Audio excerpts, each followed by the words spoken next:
रब्बुके, तेरा रब कौन है?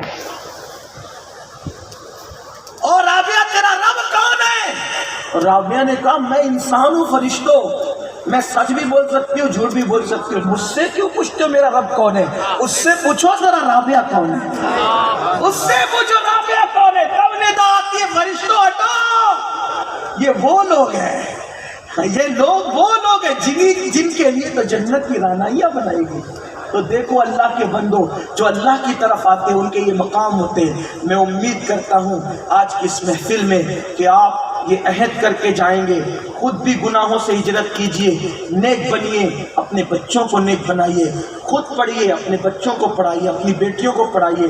और आपको ये नहीं कहता कि सिर्फ दीन पढ़ाइए, नहीं, अपने बच्चों को doctor, teacher, engineer, IAS, IPS बड़े बड़े ओहदे दिलाइए। अपने खर्चे कम करो, अपने शौक कम करो, अपने पैसे बचाओ और अपने पैसों को तालीम पे खर्च करो।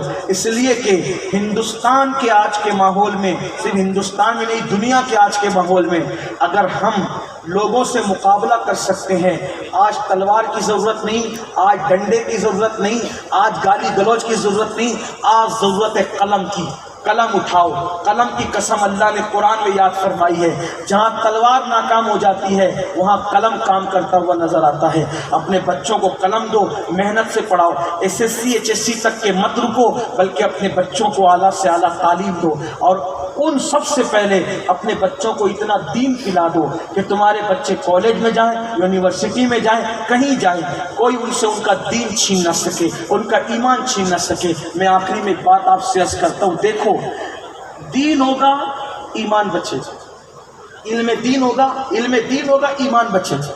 और इल्म नहीं है तो आपके बच्चों का ईमान नहीं बच सकता। लोग एतराज़ात करेंगे, गुमराह करेंगे, एतराज़ात करेंगे, गुमराह करेंगे। जैसे मिसाल के तौर पर आज हम लोगों से लोग पूछते हैं, एक मिसाल के तौर पर लोग पूछते हैं कि भाई देखो ये 3 तलाक क्यों है, ये तो जुल्म है औरतों पे। एक सवाल है, और जिसके पास इल्म नहीं उसको लगे हाँ यार एक औरत बेचारी शादी होके आती है, उसको 3 तलाक दे दी जाती है, तो ये तो जुल्म ही है ना, ऐसा लगता है। लेकिन अगर जिसके पास इल्म हो, तो इल्म होगा तो पता चलेगा कि 3 तलाक औरतों पे जुल्म नहीं है, ये 3 तलाक औरतों की हिमायत में आया है, औरतों की मदद के लिए आया है। आप कहेंगे कैसे मदद के लिए आया है? तो चूंकि इस्लाम आया है 1450 साल पहले, कुरान आया है 1450 साल पहले, तो जिस माशरे में कुरान आया है उस माशरे में ये होता था कि अरब के लोग थे बड़े बेतुके, अरब के लोग बड़े बेतुके जाहिल किस्म के थे, उज्जट।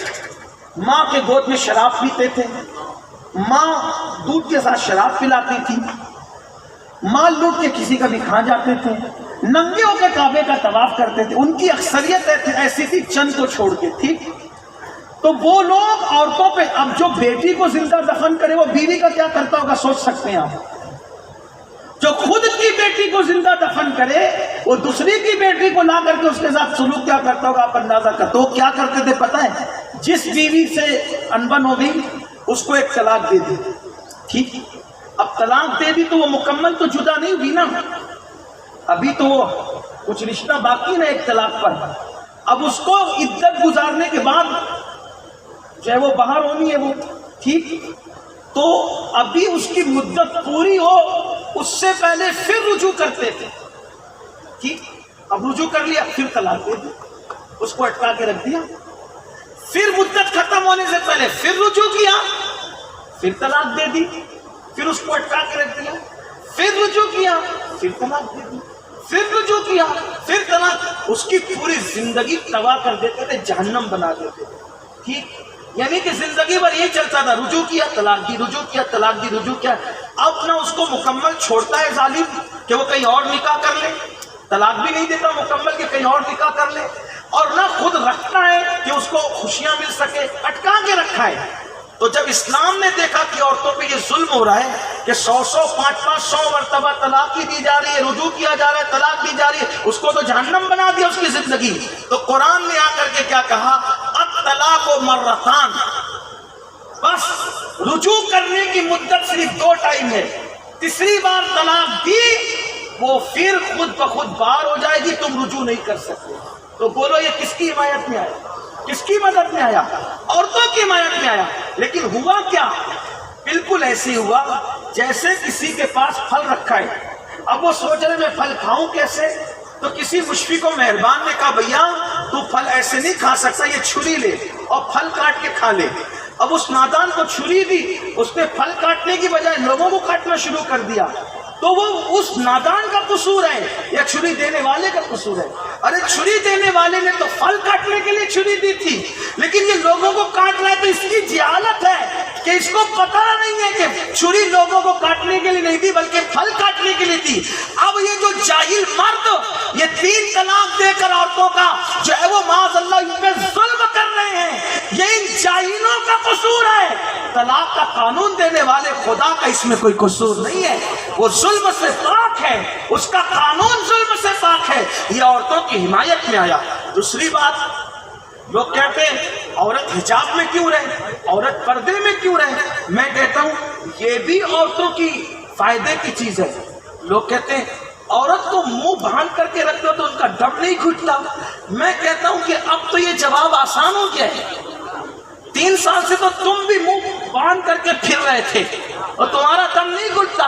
تو انہوں نے کہا اس لیے کہ اپنے آپ کو کیوں چھپا رہے تھے کہ بیماری سے محفوظ رہے. میں نے کہا میرے عزیز یہ جسمانی بیماری سے محفوظ رہنے کے لیے جب تو منہ چھپا سکتا ہے تو وہ نگاہوں کے پاپ کی بیماریاں جو عورتوں کو پاپ کی نظر سے تکتی ہے، ایسے جیسے بھوکا کچے گوشت کو دیکھتا ہے، ایسے بھوکا جیسے دسترخوان کو دیکھتا ہے، ویسے لوگ عورتوں پہ پاپ کی نظر ڈالتے ہیں. تو اسلام کہتا ہے کہ عورت اپنا منہ چھپا کر کے رکھے تاکہ کسی پاپی کی نظر اس پہ نہ پڑے.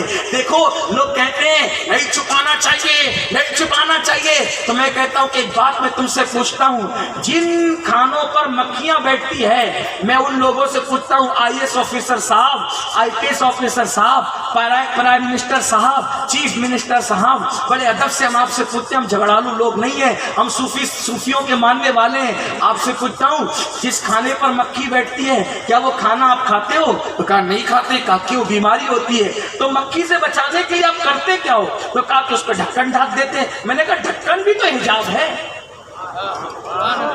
تم جس کو ڈھکن کہتے ہو اس کو عربی میں حجاب کہتے ہیں. تو آپ کو ڈھکن کھانے پہ ڈھانکنے کا اعتراض نہیں ہے، آپ کو مٹھائی پر ڈھکن ڈھانکنے پہ اعتراض نہیں ہے، آپ کو کھانے پہ ڈھکن ڈھانکنے پہ اعتراض نہیں ہے، اور ہم نے بیٹی پر حجاب لگایا تو آپ کو اعتراض ہے. تو آپ یہ سیاست کیوں کر رہے ہیں؟ اگر آپ کو یہ خوف ہے کہ مکھی بیٹھے گی تو آپ نے کھانے کو حجاب میں کیا. تجھے کھانا مکھی سے بچانا ہے تو تو نے کھانے کو حجاب کیا. ہم نے کوئی اعتراض نہیں کیا. ہم نے بیٹی کو پاپ والوں کی نظر سے بچانا ہے تو ان کو حجاب میں کر دیا. ہم نے کون سا گناہ کیا؟ ایک بلی ہے